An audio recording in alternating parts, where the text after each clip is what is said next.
mis on praegu AI maailmas päriselt toimub? AI on tulnud siia, et jääda. Kui sa kasumit ei saa, siis see on hobi, mitte ettevõtlus. Kui sa kirjutasid Google'isse social media inglise keeles, ükskõik kus kohas maailmas, siis ma olin esimene.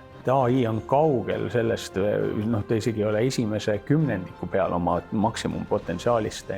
Ma ostan Hermee koti endale, eks ole, mitte sellepärast, et see on 5000 euri väärt, vaid sellepärast, et see on Hermee kott, eks ole, see on see brändi point ja teadmustöö maht on, ütleme, laias laastus $35 triljonit.